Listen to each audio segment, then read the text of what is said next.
ওই মুসলমান দরদি আমার ভাইয়েরা, আল্লাহ ওয়ালা দিন ওয়ালা ঈমান ওয়ালারা, মা কত দরদের জিনিস আর একটু আপনাদের শুনিয়ে দিই।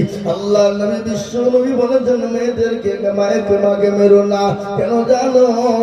মা বড় আদরের জিনিস। মা যদি একটা বার তোমার জন্য বদুয়া করে দেয়, তুমি তো জাহান্নামে চলে যাবে। তুমি যতই নামাজ পড়ো, রোজা করো, কলমা পড়ো, জিকির করো, তাসবিহ করো, মাকে যদি গালি দাও, মাকে যদি তুমি মারো, তোমার জন্য জাহান্নামটা ওয়াজিব হয়ে যাবে। আজকে অনেকে আছে না, মাকে গালি দেয়, মাকে মারে, মায়ের পাতে ভাত বলে না, আবার মসজিদে যে সুবহানাল্লাহ সুবহানাল্লাহ করে। আল্লাহ বলছে একবার মরে দেয়, তোর হুলকে মেরে মানজা ভেঙে দিব। তোর কোনো ঠিক না বেটি করে কোনো কথা নাই ভাই। মায়ের দোয়াই সন্তান আল্লাহর ওলি হয়ে যায়। মায়ের দোয়াই সন্তান আল্লাহর ওলি হয়। কিরকম আল্লাহর ওলি শুনলেন? একদিন বাইজিদ বুস্তামি রহমাতুল্লাহ আলাইহির একটা ঘটনা মনে হয়ে গেল। গভীর রজনী, বাইজি শুয়ে আছে, মা শুয়ে আছে, ঈর্ষা লেগেছে, পিপাসা লেগেছে। মা ডাক দিয়ে বলে, বেটা বাইজি একটু পানি দে, একটু পানি দে রে বাবা, আমার পিপাসা লেগেছে, আমার গলিটার মতন শুকিয়ে গেছে বাবা। ছোট ছেলে বাইজি আগামী করে উঠে দেখছে পানিতে পানি নাই। পানি কোথায় পাবে, কোন জায়গা থেকে পানি আনবে? অনেক দূর পানি আনতে চলে গেলেন। পানি আনতে যাওয়ার পরে পানি নিয়ে এসে মায়ের কাছে এসে দেখছে মা ঘুমিয়ে গেছে। বাইজির গিলাসে পানি নিয়ে দাঁড়িয়ে রয়েছে। মা কিন্তু পানি, মা কিন্তু ঘুমায়। বাইজি কিন্তু মাকে ডাক দেয় না। মা ঘুমিয়ে আছে, তা ঘুমিয়ে থাক, এমন যখন চেতন পাবে পানি চাইবে। বাইজিদের মা ঘুমিয়ে রয়েছে। ফজরের আযান হয়ে গেল। আসসালাতু খায়রুম মিনান নাওম। এর মানে কি? তোমাদের নামাজের থেকে ঘুম উত্তম নাকি? ঘুমের থেকে নামাজ উত্তম। কিন্তু আমাদের সমাজ, আমাদের মুসলমানেরা বেলা 8টা-10টা পর্যন্ত ঘুমায়, ফজরের নামাজ পড়ে না।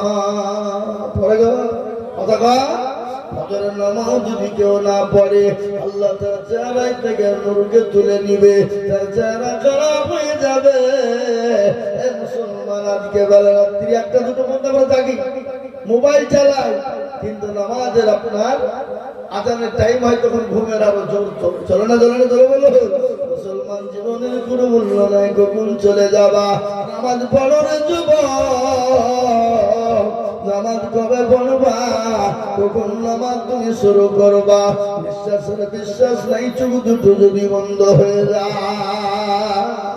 কেমন করে ঘুমাও তুমি, ফজর করে কাজা, কেমন করে ঘুমাও তুমি, ফজর করে কাজা। এমন তো হতে পারে জোহরে জানাজা মানুষ, এমন তো হতে পারে জোহরে জানাজা। হতে পারে না? কথা বলেন। মুসলিম মাইনে জন্ম নিলে, মুসলিম মাইনে জন্ম নিলে মুসলমানের ঘরে, কাফের মুমিন পার্থক্য হয় নামাজের হালতে। মানুষ কাফের মুমিন পার্থক্য হয় সালাতের উপরে। কেমন করে ঘুমাও তুমি, ফজর করে কাজা, এমন তো হতে পারে জোহরে জানাজা মানুষ, এমন তো হতে পারে জোহরে জানাজা। এই জীবনে নামাজ কবু পড়িও না কাজা, এই জীবনে নামাজ কবু পড়িও না কাজা। তো হতে পারে জোহরে জানাজা মানুষ, এমন তো হতে পারে জোহরে জানাজা। মুসলমান দরদি জোহরে জানাজা হতে পারে না, পারে না। এই আছে ওই নাই বাবা, বাড়িতে চলে গেলাম, ঘুমিয়ে গেলাম, ফজরের নামাজ পড়তে গেলাম না। আল্লাহ বলে বান্দা আমি যদি তোমার জবানটা বন্ধ করে দিই, চোখ দুটো বন্ধ করে দিই, তাহলে তুমি পরকালে চলে যাবা, এহ খানা তোমার জীবনে জুড়বে না, তোমার হয়ে যাবে মসজিদের মাইকে হবে না। এই তো বলুন, চোখের পলকে তুমি হতে পারো না, হতে পারো না, কথা বলেন। এই আছে ওই, এই আছে ওই না, এক্ষুনি ছেলেরা ছিল রে, এই গল্প শোনো, এইক্ষুনি চা খানো, চায়ের দোকানে বসে শোনো, এই ছিল আশ্চর্য ব্যাপার। এটা আশ্চর্য নয়, কি বুঝছেন আপনারা বলুন, এটা আশ্চর্য হতে পারে? চোখের পলকে তুমি হতে পারো না, চিরতরে হবে বিদায় তোমারই নিঃশ্বাস, তোমার নাম হবে মসজিদের মায়াকে,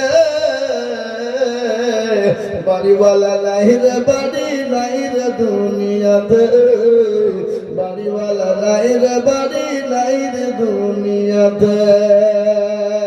এত সুন্দর বাড়ি, এত সুন্দর গাড়ি, এত সুন্দর সম্পদ,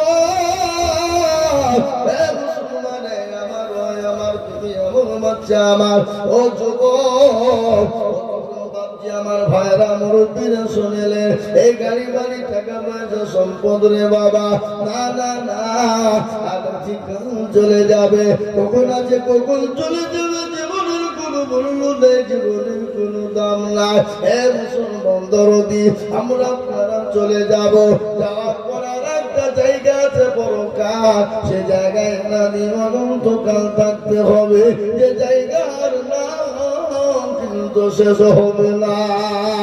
কিন্তু তার আগে বিশ্ব নবী নবীর রহমাতুল্লিল আলামিন বললেন, ও মুসলমান শোনো, কবর বড় কঠিন, তার আগে কবর বড় ভয়ঙ্কর ভয়ানক, কবর তো কঠিন রে বাবা।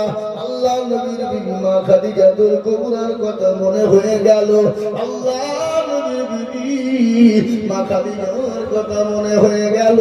নবীজি একদিন দুদিন তিন দিন পরে বাড়িতে গেলেন, বলে মোহাম্মদ পরে বাড়িতে গিয়ে বিবি খাদিজাকে বললেন, খাদিজা কেমন আছো? খাদিজার চেহারা দিকে নবীজি তাকিয়ে দেখলেন, হযরতে মা খাদিজার চোখ বড় পানি। রাসূলুল্লাহ বলেন, খাদিজা গো, তোমার মনটা খারাপ কেন, চোখে কেন পানি, তোমার শাড়ি কেন ছিঁড়ে গেছে, এই জন্য তুমি নাকি কান্না করো?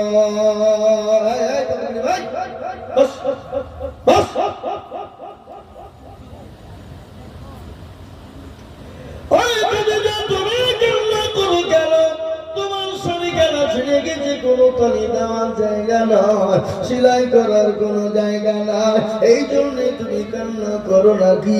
খাদিজা বলেন, ইয়া রাসূলুল্লাহ, নবী গো, আমার শাড়ি কেন ছিঁড়ে গেছে, এই জন্য কান্না করি না। বলে, তোমার বাড়িতে 3 দিন আঁকা জ্বলে না, চুলো জ্বলে না, এই জন্য তুমি কি কান্না করো খাদিজা? খাদিজা বলেন, ইয়া রাসূলুল্লাহ, নবী গো, আমি এই জন্য কান্না করি না, ইয়া রাসূলুল্লাহ, ওগো দয়ার নবী, মায়ার নবী, রাহমাতাল লিল আলামিন, আমি আপনাকে 40 মণ স্বর্ণ তুলে দিলাম, আমি আমি আপনাকে জিজ্ঞাসা করিনি গো নবী, কোন পথে খরচ করেছেন, কোন পথে খরচ করেছেন? ওগো দয়ার নবী, মায়ার নবী, রাহমাতাল লিল আলামিন। এ বাবা, দয়ার নবী না তিনি, মায়ার নবী না, কথা আছে না? আল্লাহর নবী, মায়ার নবী গো, আপনি নবী আমার জীবনের জীবন। এ বাবা, আপনারা একটু হোহা করছেন না কেন?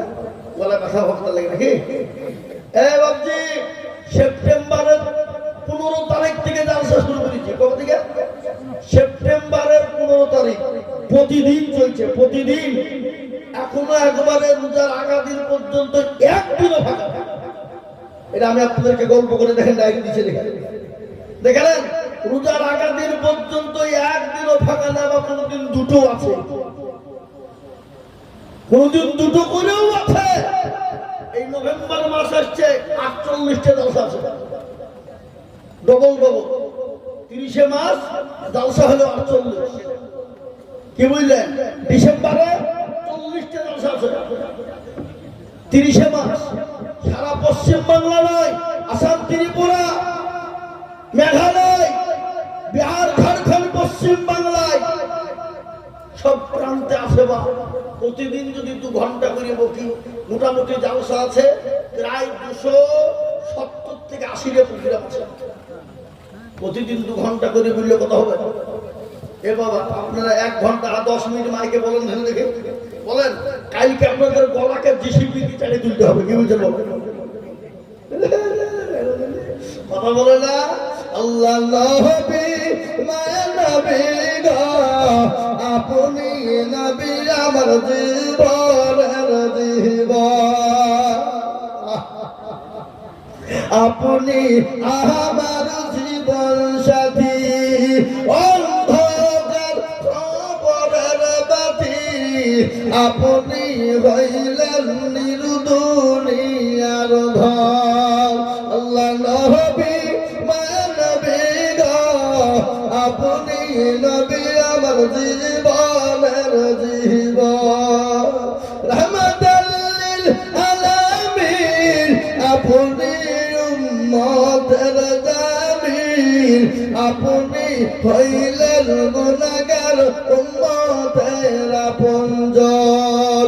আল্লাহ নবী মায়া নবী গো, আপনি নবী আমার জীবনের জীবন, দেখিয়া আপনার মুআজিজা, ভাগবতী ওল খাদিজা, দেখিয়া আপনার মুআজিজা, ভাগবতী ওল খাদিজা, সফা দিলেন জীবন যৌবন। ও মালদৌলত ছিল, আপনাকে সফা দিল, আপনাকে বানাইল আপনজন। আল্লাহ নবী মায়া নবী গো, আপনি নবী আমার জীবনের জীবন।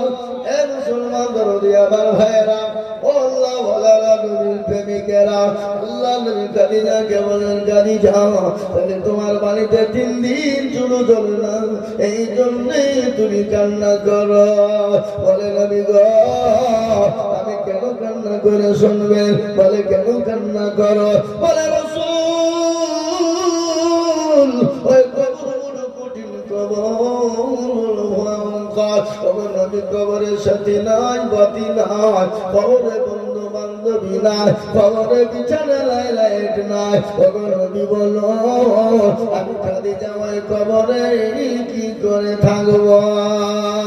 রাসূলুল্লাহ বলেন, খাদিজা কোনো টেনশন করো না, কোনো চিন্তা করবে না। তুমি কি জানো,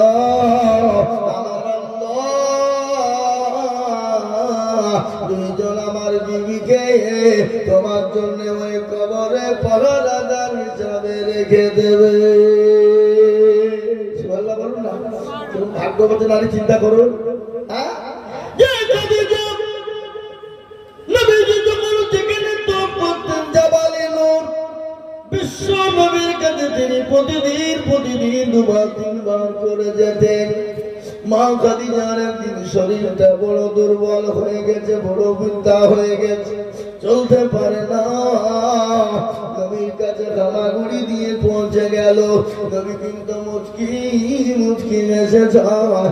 আল্লাহ নবীর বিবি খাদিজা বললেন, ইয়া রাসূলুল্লাহ, আমি বুড়ি হয়ে গেছি, চলতে পারি না, আপনি আমাকে দেখেন আর মুচকি আসে। নবী বলেন, খাদিজা গো, আমি এই জীবনে হাসি নাই। বলে, হাসছিলেন কেন? বলে, খাদিজা তুমি যখন আমার কাছে আসছিলে, আমার আল্লাহ তোমার উপর এত খুশি এত রাজি হয়ে গেছে, এত খুশি এত রাজি হয়ে গেছে, আমার আল্লাহ তোমাকে সালাম দিয়ে চলো খাদিজা। আমি তো সালামের উত্তর দিতে জানি না, আমার আল্লাহর সালামের উত্তর আপনি দিয়ে দেন ইয়া রাসূলুল্লাহ। নবী বলেন, ও খাদিজা শোনো, তোমাকে খালি আল্লাহ সালাম দেন না, আমার আল্লাহর ফেরেশতা জিবরিল আলাইহিস সালাম পর্যন্ত দিয়েছে। এই যে নারী ওই কবর থেকে ভয় পায়, যে নারীকে আল্লাহ সালাম দেয়, ফেরেশতা সালাম দেয়, সে নারী যদি কবর দিকে ভয় পায়, আমরা ওই কবর থেকে বাঁচবো। অনেকের জনম দুঃখিনী মা শুয়ে আছে, গর্ভধারিণী মা, অর্ধাঙ্গিনী মা শুয়ে আছে, অনেকের বাপ শুয়ে আছে, অনেকের পরিবার সন্তান শুয়ে আছে, অনেকের দরদের ভাই শুয়ে আছে। ওই ভাই মা বাপকে কবর থেকে বাঁচার জন্য আমি আপনাদেরকে যে হাত পেতে দেব আল্লাহর কোরআনকে বাঁচানোর জন্য। গোটা পৃথিবীর জমিনে, গোটা আল্লাহর মাটিতে আল্লাহর কোরআন কাজকে পুড়িয়ে দিতে যায়, কোরআনকে মুছে দিতে যায়, কিন্তু পারবে না বাবা, পারবে না। কোরআনের মালিক তো কেউ না, আল্লাহ নিজেই বলে দিলেন, ইন্না নাহনু নাযালনা যিকরা ওয়া ইন্না লাহু লাহাফিজুন। কেউ যদি কোরআনের ইবাদত না করে, আমার আল্লাহ কোথা দিয়ে ইবাদত করবে? ও মুসলমান, কোরআন তো ইবাদত হয় মাদ্রাসা, কোরআন তো জিন্দা হয় মাদ্রাসা, কোরআন তো মজবুত হয় মাদ্রাসা, কোরআনের ভিত গাঁথা হয় মাদ্রাসা। আজ আমি আপনাদেরকে বলবো, ওই গোটা পৃথিবীর বেঈমানেরা চাইছে মাদ্রাসাকে যেন নতুন পুকারে তুলে দিতে হবে। বলে কেন তুলে দিতে হবে? মাদ্রাসা যদি বন্ধ না হয়, আল্লাহর কোরআন বন্ধ করা যাবে না।